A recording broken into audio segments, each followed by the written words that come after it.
لله الحمد لله وحده والصلاة والسلام على من لا نبي بعده وعلى آله وأصحابه الذين أوفوا عهده أما بعد فأعوذ بالله من الشيطان الرجيم بسم الله الرحمن الرحيم يا أيها الذين آمنوا قوا أنفسكم وأهليكم نارا وقال رسول الله صلى الله عليه وسلم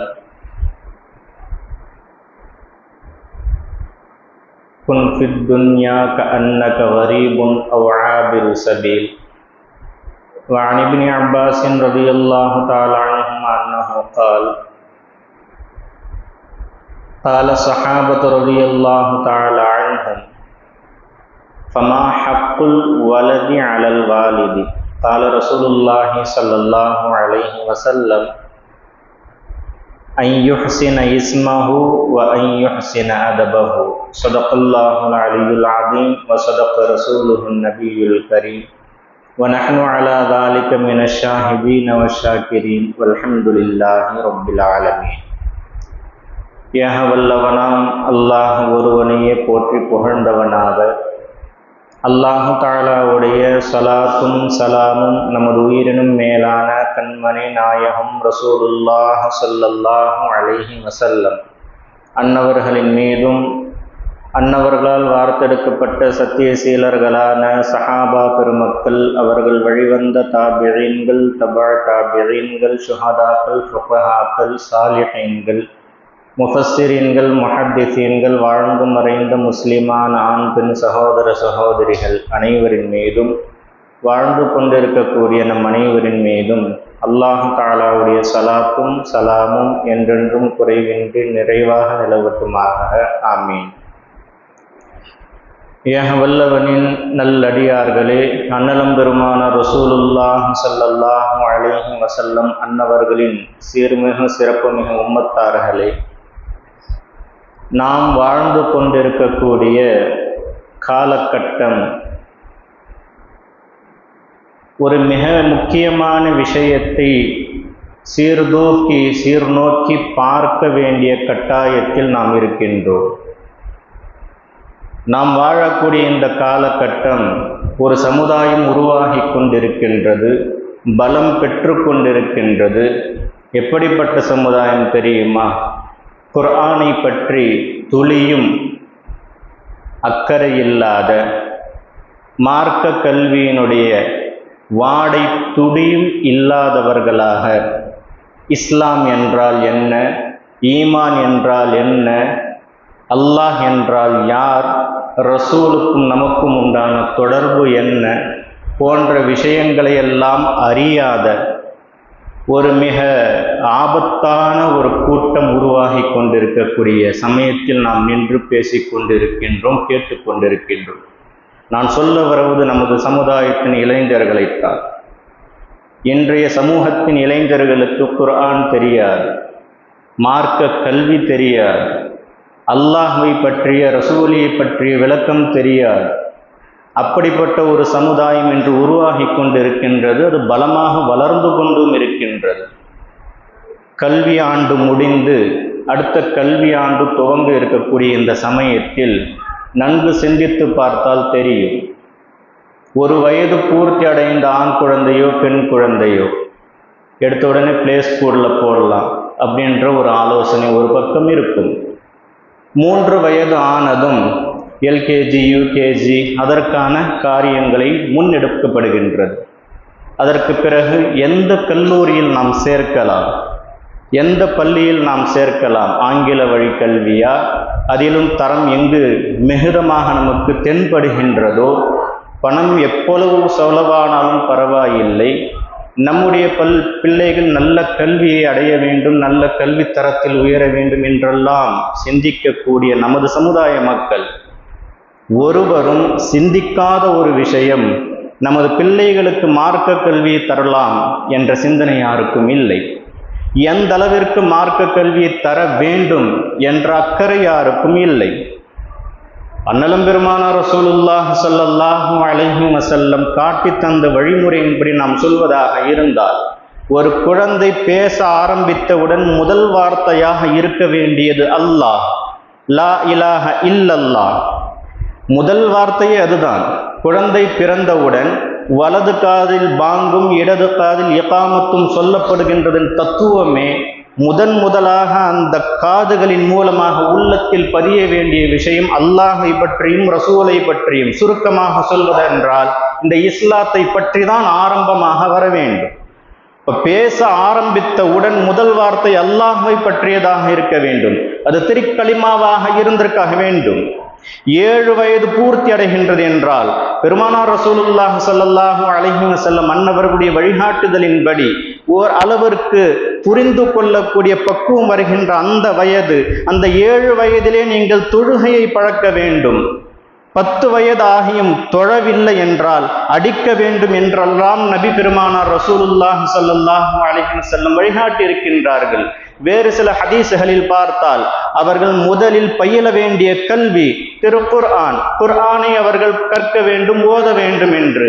இதையெல்லாம் ஓரம் கட்டி வைத்துவிட்டு உலக கல்விக்கு மட்டுமே நாம் முக்கியத்துவம் கொடுக்கக்கூடிய ஒரு நிர்பந்தமான சூழல் என்று சொல்லிக்கொண்டு தன்னை நியாயப்படுத்தக்கூடிய கூட்டமாக மாறிவிட்டோம். எந்த ஒரு விஷயமாகவும் இருந்தாலும் முன்னிலைப்படுத்த வேண்டியது அல்லாஹுவும் ரசூலும், அதற்கு பிறகுதான் மற்ற விஷயங்கள் எல்லாமே. கல்வியா, முதலில் அல்லாஹ் ரசூலுடைய கல்வியை கொடுங்கள், பிறகு உலக கல்வியை கொடுங்கள். ஒழுக்கமா, மார்க்க ஒழுக்கத்தை முதலில் கொடுங்கள், பிறகு மற்ற விஷயங்களை கற்றுக் கொடுங்கள். இப்படி எதை எடுத்தாலும் எதை முன்வைத்தாலும் முதன்மையாக இருக்க வேண்டியது அல்லாஹும் அல்லாஹுடைய ரசூலும் தானே தவிர உலகம் சார்ந்த எந்த காரியமும் அல்ல. அது எல்லாமே 2ஆம் தரத்தில் வர வேண்டியவை. மார்க்க கல்வி மட்டும்தான் பயில வேண்டும், உலக கல்வி தேவை இல்லை என்று எந்த ஃபகீஹும் சொல்லவில்லை, எந்த மார்க்க வல்லுனரும் அப்படி தடுக்கவில்லை. வேண்டும், இந்த உலகத்தில் அது தேவை. ஆனால் முன்னிலைப்படுத்தப்பட வேண்டியது எது? உலக கல்வியா மார்க்க கல்வியா என்றால் முதன்மையானது மார்க்க கல்வி, அதற்கு பிறகுதான் மற்ற அனைத்துமே. இன்றைய சூழல் எப்படி மாறி போய்விட்டது? ஒன்று, முதன்மையாக முன்னிலைப்படுத்தப்படக்கூடியதாக உலக கல்வி இருக்கின்றது. 2வது தரத்தில் தான் மார்க்க கல்வியை வைத்திருக்கின்றார்கள். மறுபக்கம் பார்த்தால் மார்க்க கல்வி என்பது தேவையே இல்லை என்ற அளவுக்கு சென்று உலக கல்வி மட்டுமே போதும் என்று தன்னை செவ்வைப்படுத்திக் கொள்வதில் ஆயத்தமாக இருக்கின்றார்கள். இந்த மார்க்க கல்விக்கும் உலக கல்விக்கும் உண்டான மதிப்பீடு என்ன தெரியுமா? உலகம் சார்ந்த எத்தனை பட்டய படிப்புகளாக இருந்தாலும் சரி, அது எப்பேற்பட்ட உயர்ந்த படிப்பாக இருந்தாலும் சரி, மார்க்கம் தருகின்ற மதிப்பதற்கு 0. ஒரு நபர் உங்களுக்கு ஒரு செக் எழுதி தர்றாரு, 1 0 2 0 10 0 எழுதி கொடுக்கிறார். என்ன மதிப்பு இருக்கு அதற்கு? ஒரு எண்ணிக்கை இல்லாமல் வெறும் 0 மட்டும் எழுதி கொடுப்பதால் உங்களுக்கு என்ன மதிப்பு கிடைக்கும்? அதில் என்ன பணம் கிடைக்கும்? அதற்கு ஏதாவது மதிப்பீடு உங்களால் தர முடியுமா? வங்கியில் அது அங்கீகாரம் பெறுமா என்று நீங்களே யோசித்து பார்க்கலாம். மார்க்க கல்வி என்பது எண்ணிக்கையை போன்று. இந்த எண்ணிக்கை அந்த 0த்தோடு சேர்ந்து விட்டால் அந்த 0த்திற்கு ஒரே ஒரு 0 இருந்தாலும் 10 ரூபாய் என்ற மதிப்பு உண்டு. மார்க்க கல்வி இல்லாமல் உலக கல்வி என்பது 0, அதற்கு மதிப்பு கிடையாது என்பதுதான் மார்க்கம் காட்டுகின்ற வழி. மார்க்க கல்வியோடு, மார்க்க ஒழுக்க நெறியோடு நீங்கள் உலக கல்வியை படித்தால் நீங்கள் சிறந்தவர்கள், நீங்கள் உயர்ந்தவர்கள். நீங்கள் படித்த அந்த உலக கல்வி உண்மையிலே சிறந்தது, உண்மையிலே பலன் தரக்கூடியது. மார்க்க கல்வியை ஒதுக்கிவிட்டு மார்க்க நெறியை எல்லாம் தகர்த்து விட்டு உலக கல்வியை போதும் என்று நீங்கள் சென்றால் அது 0. உலகத்தில் உங்களுக்கு பலன் தருவதை போன்று தெரிந்தாலும் கபரிலும் சரி, நாளை மறுமையிலும் சரி, உங்களுக்கு துளியும் பலன் தராது. பெருமானார் ரசூலுல்லாஹி ஸல்லல்லாஹு அலைஹி வஸல்லம் இந்த கல்வி எங்கிருந்து தொடங்குகின்றது என்று சொல்லும் பொழுது தாயின் மடியிலிருந்து தொடங்கி கபருக்குள் வரை தொடர்ந்து கொண்டே இருக்கும் என்று குறிப்பிட்டதை இன்று மக்கள் இப்படி விளங்கி கொண்டார்களோ என்று என்ன தோன்றுகின்றது. Play school ஆரம்பிச்சிடறாங்கள மடியிலிருந்தே. பெருமானார் ரசூலுல்லாஹி ஸல்லல்லாஹு அலைஹி வஸல்லம் சொன்னது மார்க்க கல்வியை. குர்ஆனிலும் ஹதீஸிலும் கல்வியின் சிறப்பு எதுவெல்லாம் சொல்லப்பட்டு இருக்கின்றதோ இல்மு இலாஹி, அல்லாஹ்வை சார்ந்த கல்வியை பற்றி தான் சொல்லப்பட்டு இருக்கின்றதே தவிர உலகம் சார்ந்த கல்வி அல்ல. அது 2வது தரத்தில் தான் மார்க்கம் வைத்துக் கொண்டிருக்கின்றது. இன்னைக்கு ஸ்கூலுக்கு நீங்க செலவு செய்யறதெல்லாம் பார்க்கலாம். மகனையோ மகளையோ எல்கேஜியோ யூகேஜியோ அல்லது ஃபஸ்ட் ஸ்டாண்டர்டோ போய் சேர்க்குறீங்க. ஒரு வருட ஃபீஸ் எவ்வளோன்னு கேட்கும்போது ஒரு 50,000, 60,000, லட்சம் இப்படி தான் மேலே தான் போகும். கீழே இருக்க வாய்ப்பு ரொம்ப குறைவு தான். தயங்க மாட்டோம், தாராளமாக செலவு செய்து விடுவோம். இதே மக்தபு மதரசாக்களை எடுத்து பாருங்கள். மாத ஃபீஸு எனக்கு தெரிந்த வரையிலும் 100 ரூபா, 150 ரூபா, 200 ரூபா மாத ஃபீஸ். வருட கணக்கு எடுத்தாலே 1000 அல்லது 1500 அல்லது 2000 ரூபாய். இதை கொடுக்க கூட மனமில்லாதவர்களாக இன்றைய சமூகம் உருவாகி கொண்டிருக்கின்றதை மறுக்க முடியுமா? காரணங்களை அடுக்குவார்கள். இந்த மாதிரி சிக்கல் இருக்கு, அதனால கொடுக்க முடியும். எவ்வளவு? 100 ரூபா கொடுக்க முடியல. ஸ்கூலுக்கு எவ்வளவு கொடுக்க முடியுது? 1 லட்சமும் கொடுக்க முடியுது. ஆட்டோ, வேன், பஸ்ன்னு பேசி முடிக்க முடியுது.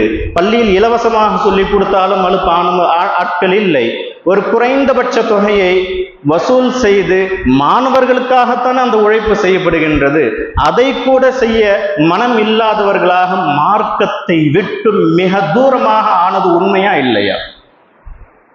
ஹஜ்ரத் கல்ஃப் இப்னு அய்யூப் ரஹ்மத்துல்லாஹி அலைஹி தன்னுடைய மகனாரை பல்ஸ் தேசத்திலிருந்து பகதாதிற்கு மார்க்க கல்வி கற்பதற்காக அனுப்பி வைக்கின்றார்கள்.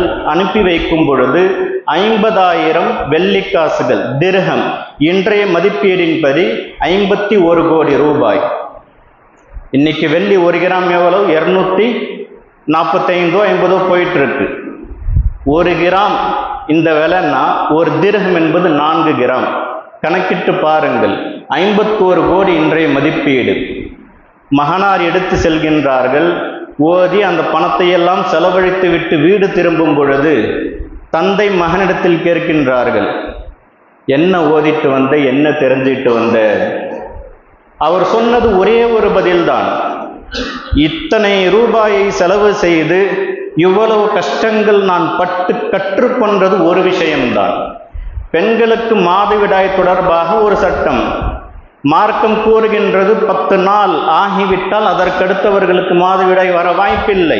அதற்கு பிறகு அவர்கள் சுத்தம் அடைந்து விடுகின்றார்கள். குளிக்கவில்லை என்றாலும் சுத்தமாகி விடுவார்கள். பிற காரியங்களுக்கு தொழ வேண்டும் என்றால், குர்ஆனை தொட வேண்டும் என்றால் குளித்தாக வேண்டும். அதுவே 10 நாட்களுக்கு குறைவாக வழமை உள்ள ஒரு பெண்ணாக இருந்தால் வெறும் நின்று விட்டால் போதாது, அந்த இரத்தப்போக்கு நின்ற பிறகு குளித்தால் மட்டும்தான் எந்த காரியத்திற்கும் அவர்கள் சுத்தமாக முடியும் என்ற இந்த மார்க்க சட்டத்தை நான் கற்று வந்தேன் என்று சொல்லும் பொழுது கல்ஃப் இப்னு அய்யூப் ரஹ்மத்துல்லாஹி அலைஹி அல்லாஹ்விற்கு நன்றி செலுத்தினார்கள். நான் செய்த செலவு மிகச் சரியாக செலவாக இருக்கின்றது என்பதாக. 51 கோடிக்கு ஒரு மஸ்அலா. இமாம் அஹ்மது இப்னு ஹம்பல் ரஹ்மத்துல்லாஹி அலைஹி பெண்கள் சார்ந்த ஹைது நிஃபாஸனுடைய சட்டத்தை மட்டும் 9 வருடங்கள் பயின்றார்கள். 1 வருடம் 2 வருடம் அல்ல, ஒரு விஷயத்தை ஆய்ந்து அறிந்து அதை தீர்க்கமாக தெரிந்து கொள்வதற்காக அவர்கள் தன்னை செதுக்கியது 9 வருடங்கள். இன்று 9 வருடங்களில் பல்வேறு பட்டப்படிப்புகளை எல்லாம் படித்து விடுகின்றார்கள். ஒரு சட்டத்தை தெரிஞ்சிக்க, ஒரு துறையை தெளிவாக விளங்கிக் கொள்ள அவர்கள் செலவழித்த காலம் 9 வருட காலங்கள். ஒவ்வொரு கணவனின் மீது கடமை என்ன தெரியுமா? பெண்கள் சார்ந்த சட்டங்களை நீங்கள் அறிந்து வைத்து இருக்க வேண்டும். உங்களுடைய மனைவியர்களுக்கு சொல்வது உங்கள் மீது கடமை. இது ஃபர்து, ஏதோ வாஜிபோ சுன்னத்தோ முஸ்தஹப்போ அல்ல. ஒவ்வொரு கணவனின் மீதும் மார்க்கம் சார்ந்த பெண்களுடைய சட்டங்களை எடுத்து சொல்வது ஃபர்து. உங்களுக்கு தெரியவில்லை என்றால் அடுத்த கட்டமாக அந்த பெண்கள் தெரிந்து கொள்வதற்கான வாய்ப்பை ஏற்படுத்தி கொடுப்பது ஃபர்து. அதுவும் உங்களால் முடியவில்லை என்றால் வீட்டை விட்டாவது வெளியே சென்று எங்கு இந்த கல்வி உனக்கு கிடைக்குமோ சென்று கற்றுவா என்று அனுமதி கொடுத்து அனுப்புவது ஃபர்து. அதுவும் உங்களால் முடியவில்லை என்றால் மார்க்கம் பெண்களை பார்த்து என்ன சொல்கின்றது தெரியுமா? கணவனுக்கு கட்டுப்பட வேண்டும். கணவனுடைய அதிருப்தியோடு வீட்டை விட்டு வெளியே சென்று விட்டால் அல்லாஹ்வுடைய, ரசூலுடைய, மலக்குமார்களுடைய எல்லோருடைய சாபமும் அந்த பெண் மீது ஏற்பட்டு கொண்டே இருக்கும். மீண்டும் அந்த பெண் வீட்டிற்கு திரும்புகின்ற வரை. இப்படியெல்லாம் ஹதீசுகள் இருக்க மார்க்கம் எந்த அளவுக்கு வலியுறுத்துகின்றது தெரியுமா? கணவன் மறுத்தாலும் சரி, வீட்டை விட்டு வெளியே போய் நீ மார்க்க கல்வியை கத்துக்கிட்டு வான்னு சொல்லுது மார்க்கம். அப்ப எந்த அளவிற்கு முக்கியத்துவம் வாய்ந்தது இந்த கல்வி? இந்த கல்விக்கு நாம் என்ன முக்கியத்துவம் கொடுத்து கொண்டிருக்கின்றோம்? நீங்கள் எல்லாம் அறிந்திருப்பீர்கள். இந்த ரமதானில் ஒரு குறிப்பிட்ட சினிமா துறையை சேர்ந்த ஒரு தலைவன் இஃப்தார் நிகழ்ச்சி நடத்துகின்றான். அந்த நிகழ்ச்சி முடிந்து ஒருவன் பேசுகின்றான். ஒரு இஸ்லாமிய வாலிபன் சொல்லக்கூடிய தகவல், அல்லாஹ்வுடைய மாபெரும் கிருபை, 28 நோன்பு நான் வைத்தேன், அதற்கான பலனை நான் அடைந்து விட்டேன். எவ்வளவு சந்தோஷமா சொல்றான் தெரியுமா? அவன் கண்டது ரசூலையா, அவன் கண்டது ஜிப்ரீலையா, அவன் கண்டது காபாவையா, அல்லது அவன் கண்டது இல்லாமியா? எவ்வளவு பெரிய தற்குறிகளாக தன்னை ஆக்கிக் கொண்டிருக்கின்றார்கள் மார்க்க அறிவு இல்லாமல். சில மாதங்களுக்கு முன்பாக ஒரு பெண்கள் கூட்டம், நாங்களும் ஆண்களுக்கு நிகரானவர்கள் தான், ஜனாசாவை குளிப்பாட்டுவோம், ஜனாசாவை நாங்களே தொழ வைப்போம் என்ற நிகழ்வுகள் நமது தமிழகத்தில் நடந்தது. எத்தனையோ நபர்கள் திருமணம் முடித்துவிட்டு வேடிக்கையாக அல்லது கோபத்தில் தலாக் என்று சொல்லிவிடுகின்றார்கள். சட்டம் கேட்டு வருகின்றார்கள், தலாக் நிகழ்ந்து விட்டது, இனி உனக்கும் உன்னுடைய மனைவிக்கும் எந்த தொடர்பும் இல்லை என்று நாம் சொன்னாலும் கூட, ஏதோ விளையாட்டாக நான் சொல்லிவிட்டேன், ஏதோ கோபத்தில் நான் சொல்லிவிட்டேன், அவளை பிரிந்து என்னால் வாழ முடியாது என்று மார்க்கத்தை தூக்கி எறிந்துவிட்டு மீண்டும் ஒன்றுக்குள்ளாவி வாழுகின்றார்களே. இது இல்லற வாழ்க்கை என்று நினைத்துக் கொண்டீர்களா?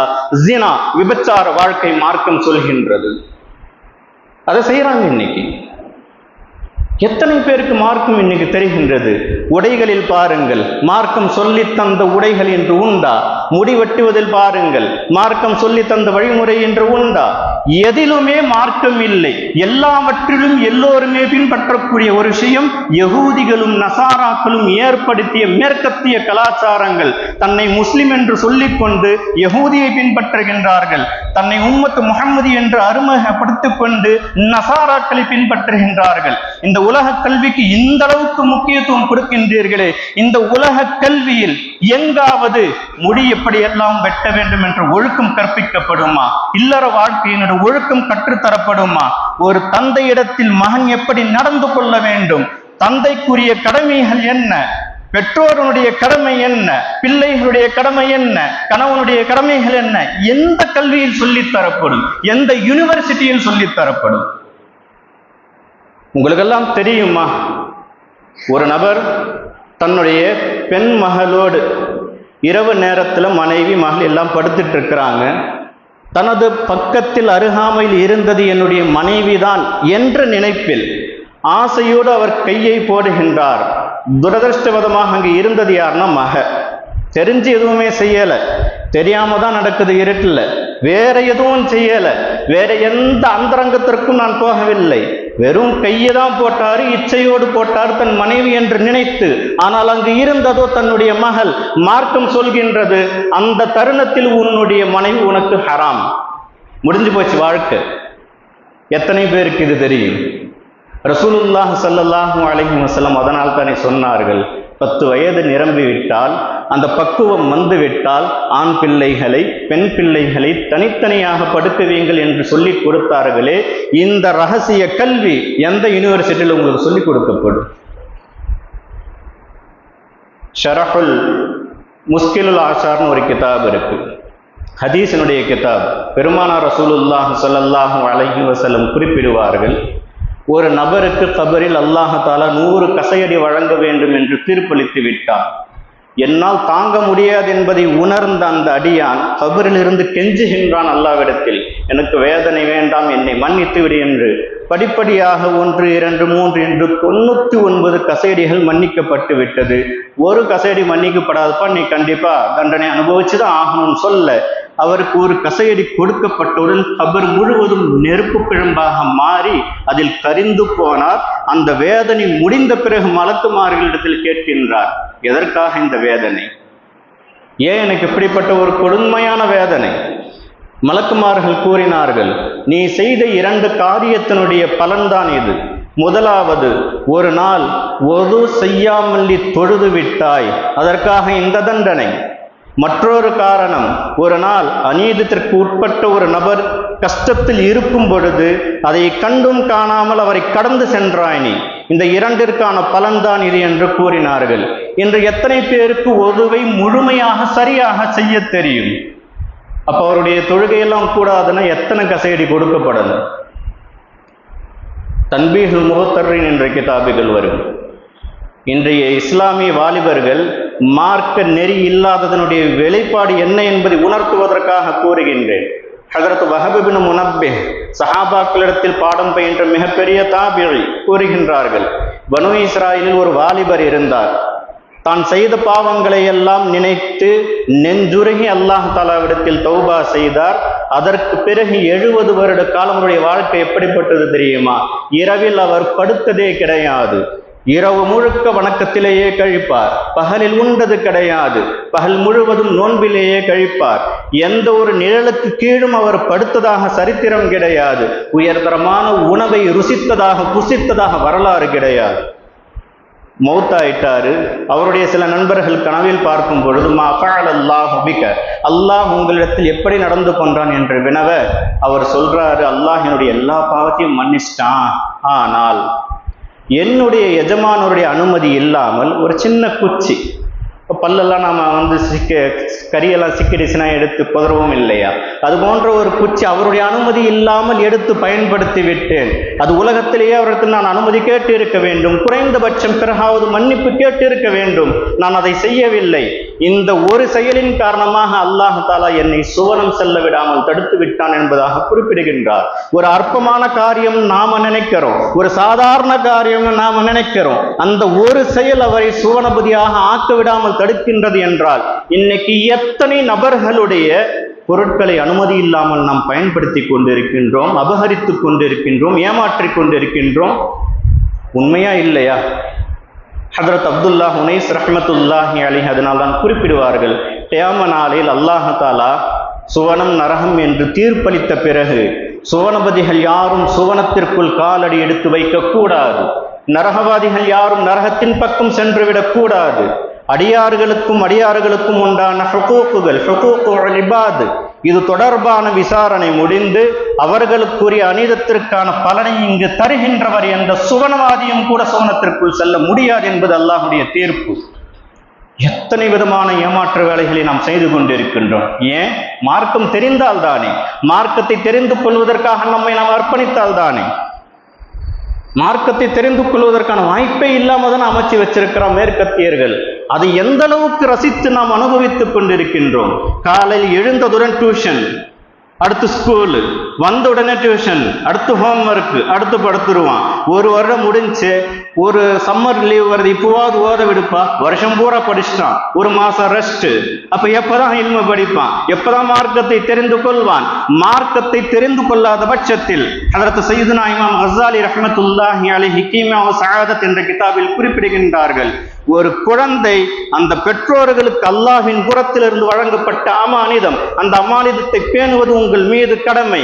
அந்த பிள்ளைகளை நல்ல முறையில் நீங்கள் வளர்த்தால் ரசூலுல்லாஹ் ஸல்லல்லாஹு அலைஹி வஸல்லம் சொன்னது போல் நல்ல மார்க்க ஒழுக்கத்தை கொடுத்து அவர் நல்லவராக வாழ்ந்தால் அவர் செய்கின்ற எல்லா நற்காரியங்களிலும் பெற்றோர்களாகி உங்களுக்கும் ஆசிரியர் பெருமக்களுக்கும் இதற்கு யாரெல்லாம் உறுதுணையாக இருந்தார்களோ எல்லோருக்குமே நன்மை உண்டு.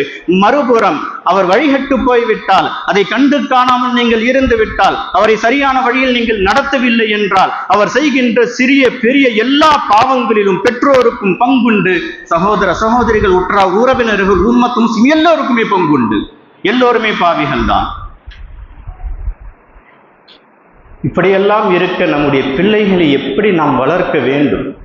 ரசூலுல்லாஹ் ஸல்லல்லாஹு அலைஹி வஸல்லம் காட்டி தந்த வழிமுறை எல்லாம் எங்கு சென்றது? இன்று இந்த உலக கல்விக்கு முக்கியத்துவம் கொடுத்து என்ன ஆனது தெரியுமா? சுன்னத்தான வழிமுறை முற்றிலும் அறுபட்டு போனது. ஒருபடி நான் மேலே சொல்வதாக இருந்தால், அல்லாஹ் ஒருவன் இல்லை என்று சொல்லக்கூடிய, வெளிப்படையாக பேசக்கூடிய ஒரு சமுதாயத்தை இந்த கல்வி உருவாக்கி கொண்டிருக்கின்றது. அதற்கு இவ்வளவு முக்கியத்துவம் இல்லையா? மீண்டும் நான் வலியுறுத்த வருவது, மார்க்க கல்வி வேண்டும், அதே சமயத்தில் உலக கல்வி வேண்டாம் என்று நாம் கூறவில்லை. உலக கல்வி தேவைக்கானது, மறுமை கல்விதான் நிரந்தரமானது என்பதை நீங்கள் உணர வேண்டும்.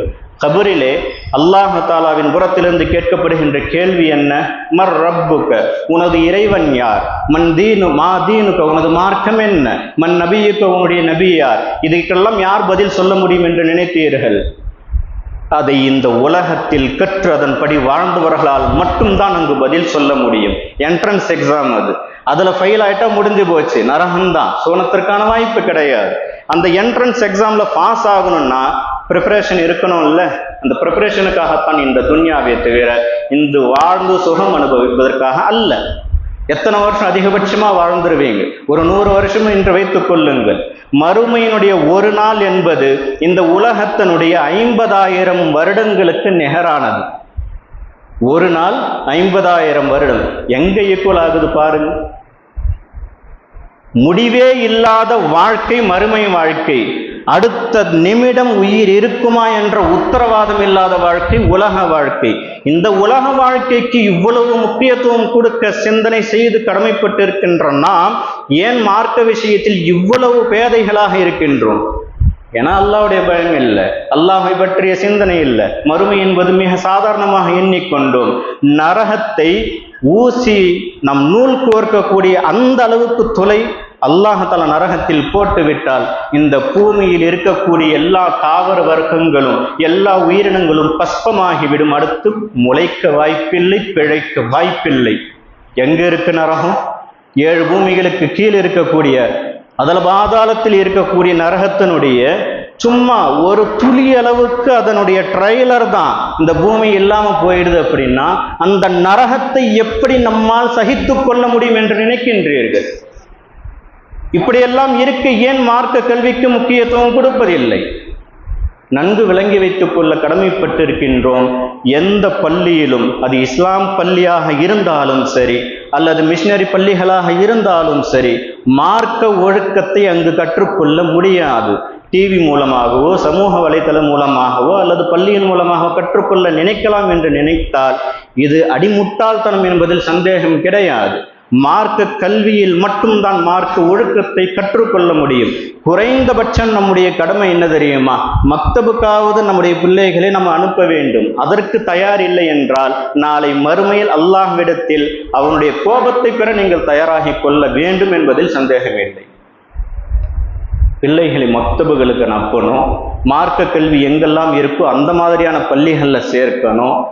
உலக கல்வியில் ஒருவேளை அவர் தோல்வியுற்று போனாலும் மார்க்க கல்வியில் தேர்ச்சி பெற்றால் என்றால் அல்லாஹ்விற்கு ஷுக்ர் செய்யணும். இப்படி ஒரு பிள்ளைகள் நீங்கள் வளர்த்தெடுத்தால் உங்களுக்காக துஆ செய்யக்கூடிய பிள்ளைகளாக இருப்பார்கள். நாளை மறுமையில் அல்லாஹ் தஆலாவிடத்தில் சிபாரிசு செய்து உங்களை சுவனத்திற்கு அழைத்து செல்லும் பிள்ளைகளாக இருப்பார்கள். மறுபுறம் நீங்கள் அவ்வாறு செய்யவில்லை என்றால் கற்பனையாக நினைத்து பாருங்கள், உங்களை அல்லாஹ் தஆலா சுவனபதி என்று தீர்ப்பளித்து விட்டாலும் அந்த மகன், அந்த மகள், அந்த மனைவி வந்து நிற்பார்கள்.